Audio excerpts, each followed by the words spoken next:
Informed the world its 56-year-old founder had died. Writing on the company website, it had lost a visionary and creative genius, and the world has lost an amazing human being. Good morning.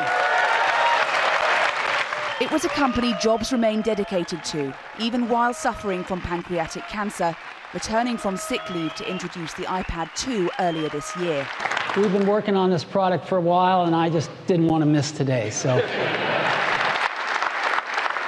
His impact on the world is reflected on those paying tribute to him. President Obama calling him among the greatest of American innovators. CEO of Facebook, Mark Zuckerberg, thanked the father of three for being a mentor and a friend. And Microsoft co-founder Bill Gates said it had been an honor to work with him. What about 2011? Everybody's got a tablet. Is 2011 going to be the year of the copycats? Steve Jobs was an orphan raised by adoptive parents in the heart of California's Silicon Valley. He founded Apple in 1976 with college friend Steve Wozniak. He was only 21. By 1984, they'd produced the world's first commercially successful computer, the Macintosh. He quit after a row with the board. We're going to take things to a whole new level. But in the mid-90s, Jobs was back, heralding a bright new era for Apple.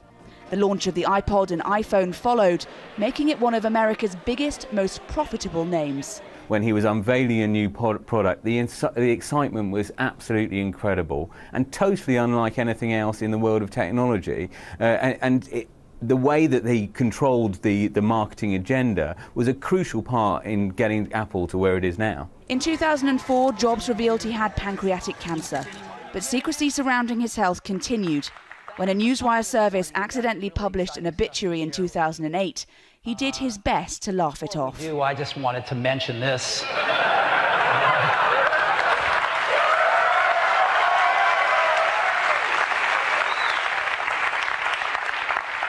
Enough said.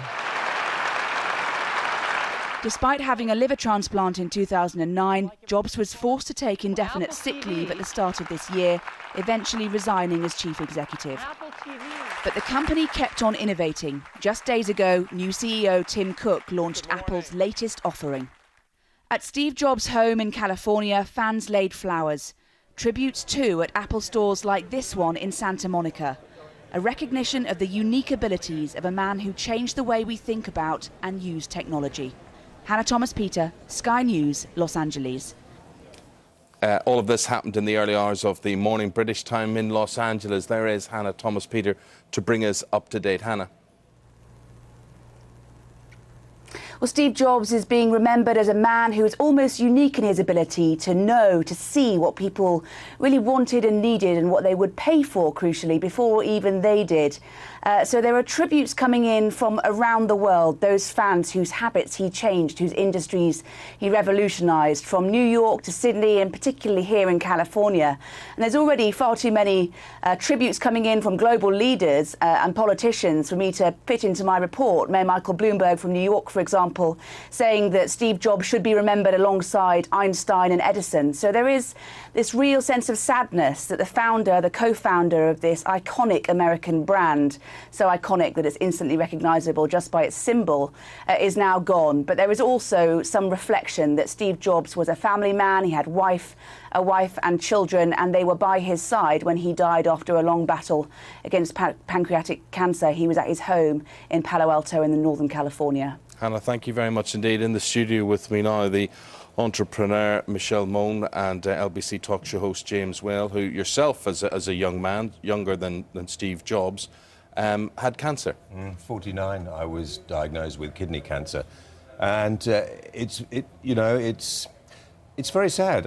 It either kills you or you get through it. I think one of the things I would like to make the point of, because this will be in the news an awful lot today, there are an awful lot of people who are diagnosed with cancer, and as soon as you get the diagnosis, you think that's the end of the world. But there are lots of people who actually get through it and get back to life, and their lives carry on. It doesn't matter who you are, it doesn't matter how fit you are sometimes. It's just the luck of the draw.